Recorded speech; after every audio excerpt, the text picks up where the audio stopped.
नमस्कार, बंसल न्यूज में आपका बहुत बहुत स्वागत है। और आज बोलो बोलो मुंह तो खोलो में जिस विषय पर हम बात करने जा रहे हैं, हमारे साथ युवा साथी हैं। विषय से मैं आपको अवगत करा दूं। आज का जो हमारा विषय है वो है यूसीसी। यूसीसी का मतलब है यूनिफॉर्म सिविल कोड, मतलब सामान्य नागरिक संहिता। और पूरे देश में अब एक बार फिर से ये बात उठ खड़ी हुई है कि देश में एक कानून लाया जाए, जिसके लिए भारतीय जनता पार्टी, जो कि देश में सत्तारूढ़ पार्टी है, वो इसका समर्थन कर रही है और इस कानून को लाने की बात कर रही है। लेकिन इसमें युवाओं की क्या राय है, इस पे हम बात करेंगे। हमारे साथ कई सामाजिक कार्यकर्ता भी हैं, विभिन्न क्षेत्रों के युवा साथी हमारे साथ में हैं। आज हम इसी विषय पर बात करेंगे और जानेंगे कि देश का युवा क्या सोचता है यूसीसी के बारे में। इस नियम के आने से देश के लोगों को कितनी राहत मिलेगी, पंथ के आधार पर बटे हुए लोगों को कितनी राहत मिलेगी, महिलाओं को, बच्चों को, तमाम उम्र के लोगों को इससे कितनी राहत मिलने वाली है। तो मैं आपका परिचय कराता हूं। अभी हमारे साथ में बीके माला जी हैं, पेशे से एडवोकेट भी हैं और आरटीआई के लिए काम भी करते हैं। माला जी, मैं आपसे ही चाहूंगा कि आप ही शुरू करें। देखिए, आपकी जो पहल है इसके लिए मैं आपका अभिनंदन आपकी करता हूं। निश्चित तौर से देश में आज ये जो मांग उठ रही है एक समान नागरिक संहिता की, तो इस देश में हर वर्ग, मजहब, संप्रदाय के लोगों का स्वागत करना चाहिए। निश्चित तौर से आज देश को ये ज़रूरत है कि देश में एक छत के नीचे रहने की जिस प्रकार आवश्यकता होती है, उसी प्रकार देश में एक कानून के अंतर्गत व्यक्ति को रहना चाहिए। हमारे देश में कई कानून हैं, जैसे मजहब है उसी प्रकार कानून है। शरीयत कानून, मुस्लिम लॉ, हिंदू लॉ, इससे आपस में मतभेद पैदा होते हैं, वैमनस्यता पैदा होती है, मजहब में आपसी संघर्ष पैदा होते हैं।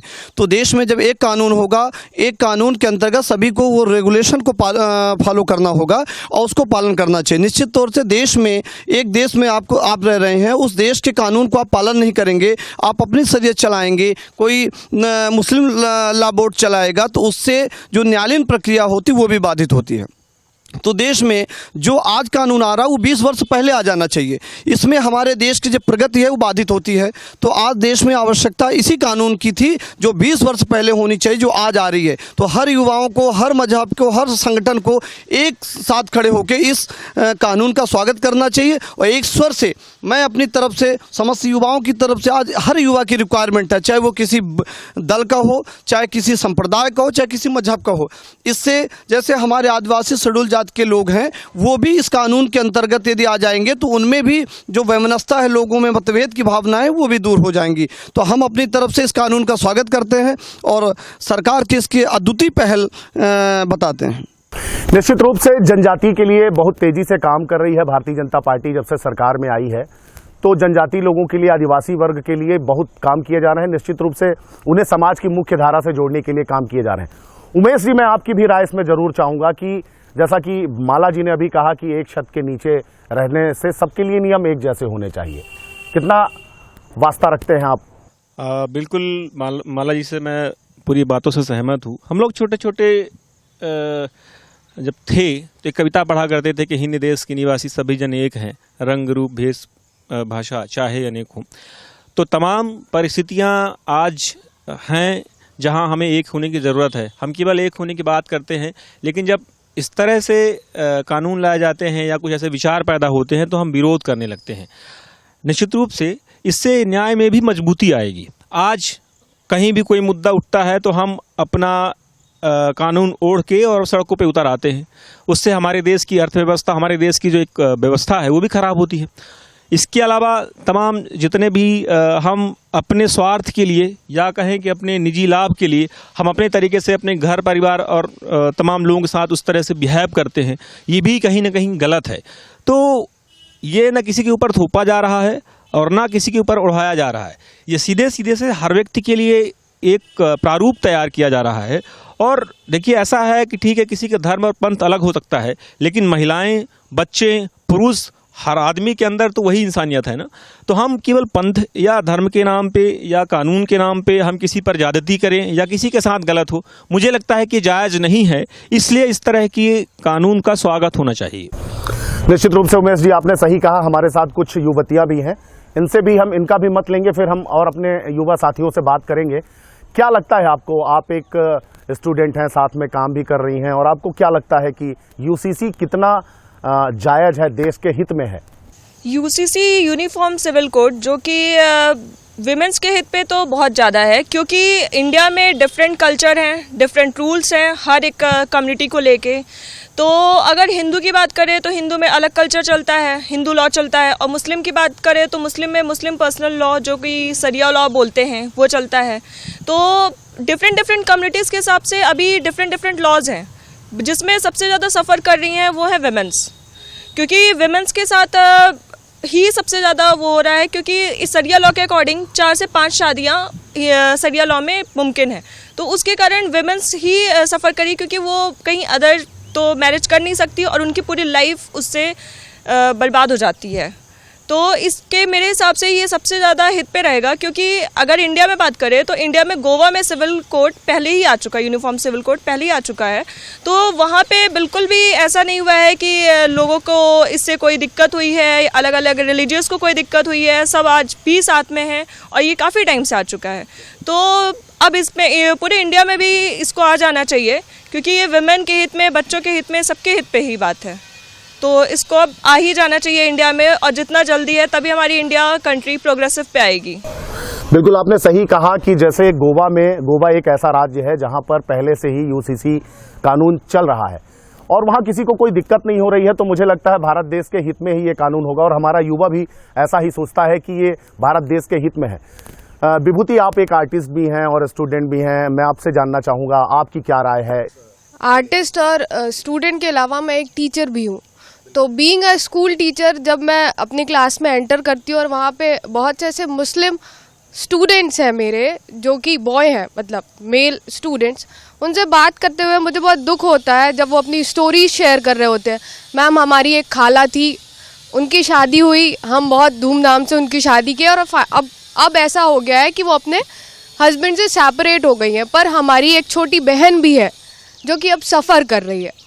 तो मुझे ऐसा लगता है नॉट इवन विमेंस, बच्चों के लिए भी ये बहुत अच्छा रहेगा, क्योंकि अब आने वाले जितने भी, मतलब अगर हम एडॉप्शन की बात करेंगे उसमें कॉमन रूल्स अप्लाइड होंगे।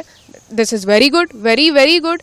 और कहना नहीं चाहिए, पर बहुत से ऐसी मुस्लिम फैमिलीज़ हैं जो मुस्लिम होने की वजह से भी सफ़र कर रही हैं, शायद उनको भी बहुत राहत मिलेगी इससे, और उनके उन बच्चों को भी जो अब मतलब अपने पेरेंट्स से सेपरेट हो चुके हैं, मतलब ऐसी स्थिति आ गई है उनके घर में कि फादर है नहीं, शायद स्कूलों में बंद करना पड़े क्योंकि फ़ीस हमें पे करने को नहीं है। तो मे भी हमें उस मामले में भी बहुत राहत मिलेगी।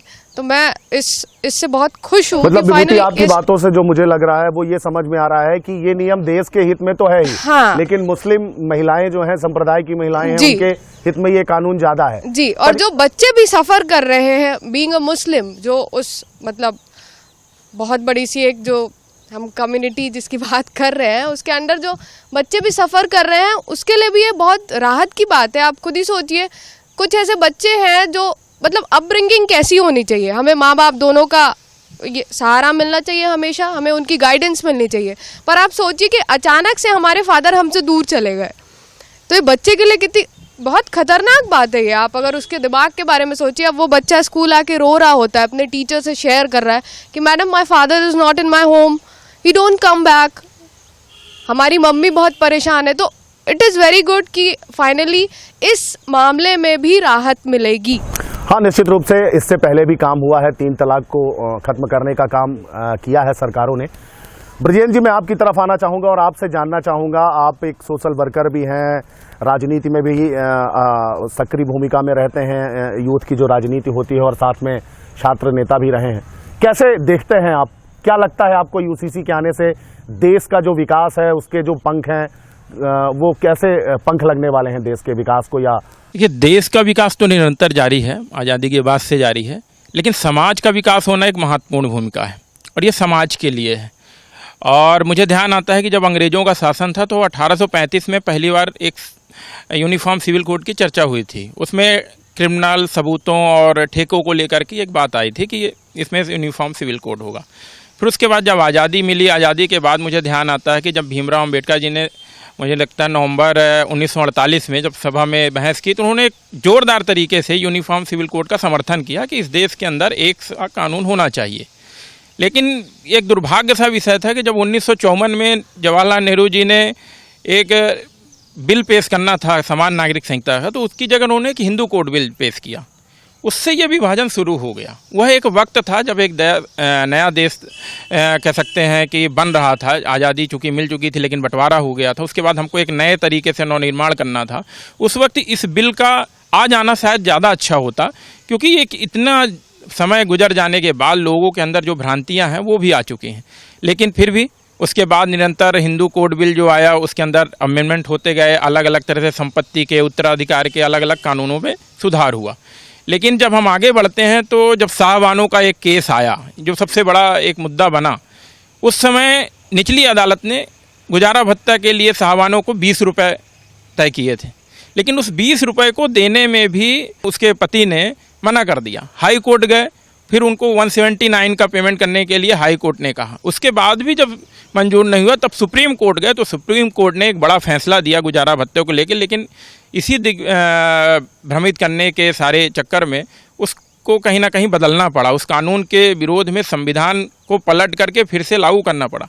लेकिन हमने देखा कि समय समय पर सुप्रीम कोर्ट ने कॉमन सिविल कोड को लागू करने की बात कही है। यहाँ तक कि कोर्ट ने एक बार उसे मृत पाय पत्र 44 अनुच्छेद 44 को मृत पत्र तक कह दिया था।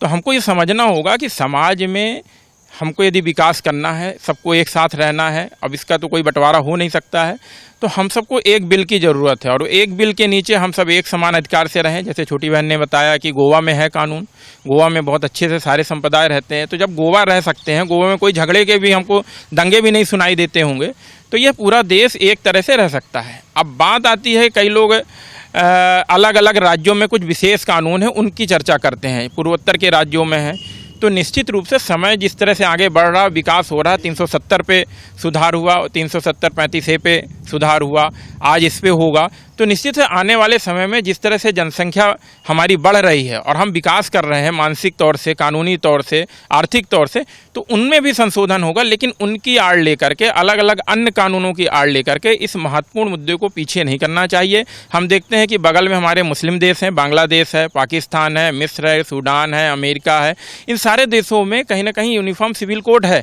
तो हम अपने आप को उनसे पीछे क्यों करें? तो अंतर्राष्ट्रीय स्तर पर भी और राष्ट्रीय स्तर पर भी समाज को यदि विकास करना है तो एक सा कानून होना बहुत जरूरी है। भारत मिश्रित सभ्यता का देश रहा है, हर जाति पाति के लोग यहाँ रहते हैं, ये ऐसा कहा भी जाता है और हमने पढ़ा भी है।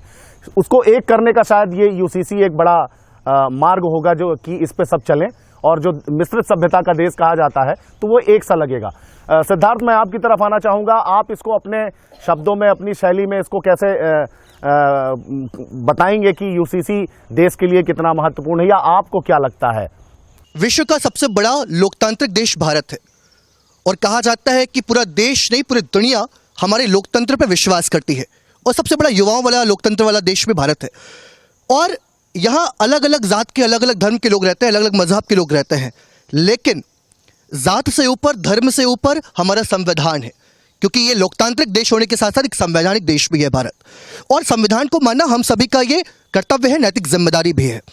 हमने बचपन में स्कूल में जब हम जाते थे, वहाँ पे अलग अलग वर्ग के लोग रहते थे, बच्चे रहते थे, कुछ अमीर रहते थे, कुछ गरीब रहते थे, कुछ मध्यम वर्गीय परिवार के लोग रहते थे। इसीलिए स्कूल में यूनिफॉर्म की व्यवस्था की गई, ड्रेस की व्यवस्था की गई, ताकि किसी को ये भेद न मन में आए कि हम छोटे हैं, हम बड़े हैं। यूनिफॉर्म शब्द यानी सबके लिए, चाहे वो स्कूल हो या कॉलेज हो, सबके सब एक है। इसी यूनिफॉर्म शब्द को लेकर के जब ये कोड बनता है, यूसीसी बनता है, यूनिफॉर्म सिविल कोड बनता है, तो वो सबके अधिकारों और कर्तव्यों को ध्यान में रखते हुए बनता है।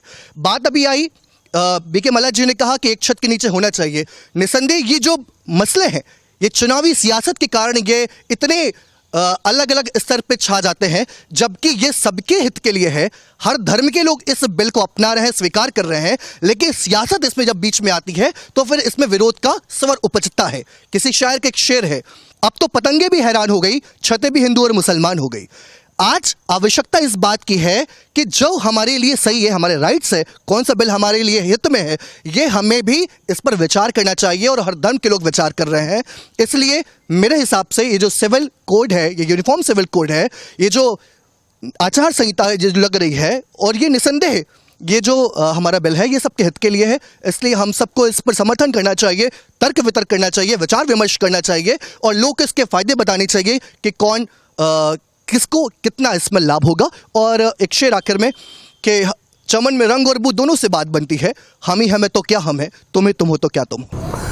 ठीक कहा सिद्धार्थ आपने। और पहले भी बात हो रही है कि इस कानून को बहुत पहले देश में आ जाना चाहिए। आपके पीछे एक हमारे और साथी बैठे हैं, मैं उनसे उनका मत जानना चाहूँगा ज़रूर कि आप यूसीसी के बारे में क्या सोचते हैं, कितना सही कितना गलत। और मुझे लगता है इसमें गलत जैसा तो कुछ है नहीं, क्या आप अपने शब्दों में प्लीज़। मेरे विचार से जैसे अब भारत तो एक संवैधानिक देश है और संविधान कानून के हिसाब से देखें तो यूसीसी अगर लागू होता है तो सबके लिए बहुत अच्छा है, क्योंकि हर कानून के हिसाब से अगर देश चलेगा तो समस्याएं पैदा होंगी। जैसे मुस्लिम के हिसाब से देश चल रहा है अभी, तो कानून में भी समस्याएं आती हैं, क्योंकि उसको कानून के हिसाब से पालन करना पड़ेगा, अल्पसंख्यक के हिसाब से देखना पड़ेगा, प्लस और भी समस्याएं आ रही हैं। सबसे बड़ी समस्याएं आ रही हैं कि तलाक की, जैसे तलाक का सिस्टम मुसलमानों में वो डिफरेंस है, हिंदुओं में डिफरेंस है, उसमें पैसे देने की समस्याएं आती हैं। भाई पति पैसा नहीं देता है, हिंदुओं में पैसा देना पड़ता है भरण पोषण का। इसके अलावा बच्चों को भी देख रेख के लिए भी समस्याएं आ जाती हैं कि बहुत से लोगों को मतलब मुस्लिम समाज में अलग कर देते हैं। और किसी जाति संप्रदाय को क्यों टारगेट कर रहे हैं?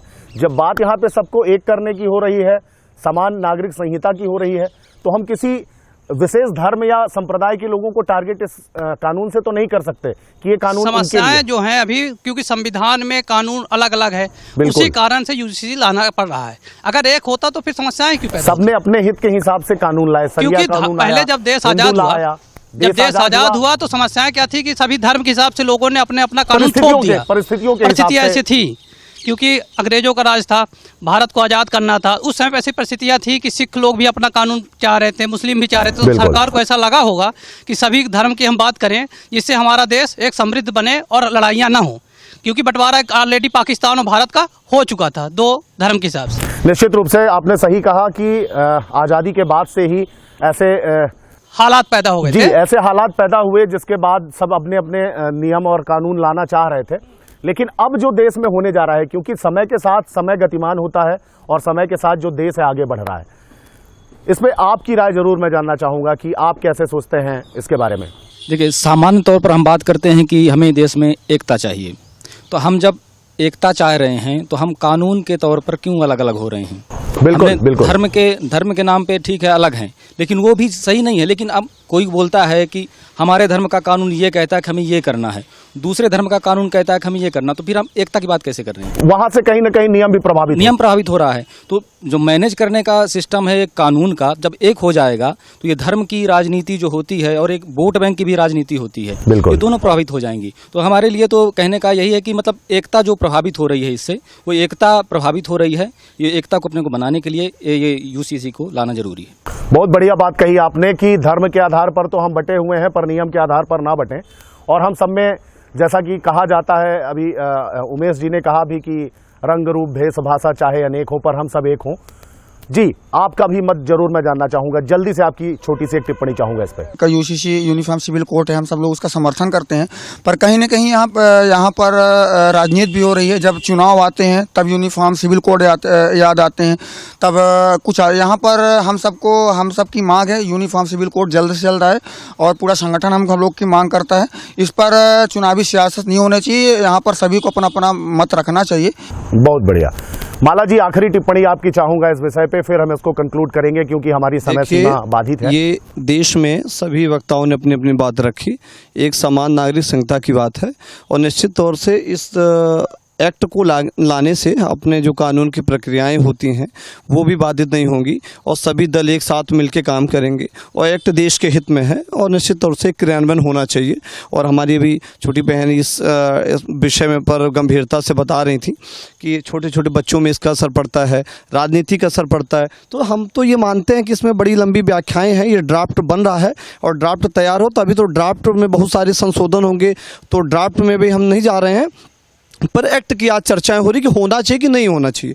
तो हम सबका समर्थन है, एक्ट लागू होना चाहिए, देश हित में है। यूसीसी के बारे में आपका मत जरूर मैं चाहूंगा कि कैसे देखती हैं आप कि देश के हित में है महिलाओं के, क्योंकि आप एक महिला भी हैं, तो जी, कैसे धन्यवाद सभी भाई बहन जो हमारे यूसीसी के बारे में बातें रखी, हमें संतोषजनक लगी। और किसी चीज़ का निर्माण धीरे धीरे होता है, एक दिन में नहीं होता है। तो मैं भारत की जनता से भी यही मांग करना चाहूँगी कि इस यूसीसी को सभी लोग माने और इसको देश में लागू करें, इससे समय का भी बचत होगा। जैसे 10 लोग मिलके एक ही अलग अलग संप्रदाय के लोगों की बातों को सुनते हैं, तो अगर एक ही चीज़ लागू हो जाएगी तो उसमें भी हमारे देश को बेनिफिट्स होगा। और जो ये 3 तलाक और ये हिंदुओं में बहुत सारी चीज़ें देखी जा रही हैं, सिर्फ मुसलमानों में भी लागू नहीं होती हैं, कि हिंदुओं में भी कई कई शादियां लोग करते हैं, तो इससे भी बहुत सारी चीज़ें ठीक हो जाएंगी। और जैसे रास्ता मंजिल हमारी एक ही है, हम रास्ते भटके हुए रहते हैं, हमको आना वही है, तो हम एक ही रास्ते से एक साथ चलेंगे, अपने धर्म जाति सब को लेके, एक ही कानून को लेके, तो शायद जल्दी पहुंचेंगे और सरलता से पहुंच सकते हैं। एक लक्ष्य एक मार्ग होना चाहिए, आपके कहने का मतलब ये है। जी, जो कुछ कहना चाह रहे हैं जल्दी से। जरूर कहना चाह रहा था कि इसमें लोगों को संयम रखने की और पढ़ने की ज़रूरत है। इसमें किसी के भटकाने पे न जाएं, पहले इसको पढ़ लें। इसमें आपकी कोई धार्मिक प्रैक्टिस में बदलाव नहीं होने जा रहा है। आपका विवाह मुस्लिम पद्धति से हो रहा था, उसी पद्धति से होगा। आपके जो रहन सहन का तरीका है, पूजा पाठ का या आपके इबादत का जो तरीका, उसमें कोई बदलाव नहीं होने जा रहा है। इसलिए इसमें थोड़ा धैर्य रखें और पढ़ें, और पढ़ने के बाद रिएक्ट करें तो ज़्यादा अच्छा होगा, क्योंकि समाज में भटकाव हो रहा है। जी, निश्चित रूप से 2023 में कई राज्यों में चुनाव होने हैं और 2024 में लोकसभा के चुनाव होने हैं। ऐसे इसके बावजूद भी अगर देश में यूसीसी लागू करने की बात सत्तारूढ़ पार्टी कर रही है, तो ये निश्चित रूप से दम भरने वाली बात है और निश्चित रूप से बड़े कलेजे की बात मैं तो कहता हूं ये होगी। और मुझे ऐसा लगता है अभी तक जितने भी लोगों से हमने बात करी, उनसे बात करने के बाद जो निकल कर आया कि ये कानून बनने से सभी धर्म और संप्रदाय के लोगों को इसका लाभ मिलना चाहिए। युवा साथियों से भी हमने बात करी, वो तो इस कानून का स्वागत करते हैं। उनका मानना है कि ये जो एक्ट है वो बहुत जल्दी, और इससे पहले लोग मानते हैं कि देश में आ जाना चाहिए, लेकिन आज़ादी के बाद देश की परिस्थितियां अलग अलग रहीं। सारे धर्म जो है अपना अपना कानून लाने में लग गए, हिंदू ला आया, सरिया आया, सिख आया, सारे लोग इस पे लग गए। लेकिन यूसीसी को आज का युवा समझता है, क्योंकि आज का युवा जो है वो पढ़ा लिखा समझदार है, वो अपना हित और अपने हित के साथ देश का हित समझता है, इसलिए वो यूसीसी के लिए तैयार है और उसका स्वागत करने के लिए तैयार है। आज इस विषय पे सिर्फ इतना ही। अगली बार किसी नए विषय को लेकर हम युवाओं से करेंगे बातचीत। तब तक मुझे यानी अंचल शुक्ला को दीजिए इजाजत। नमस्कार।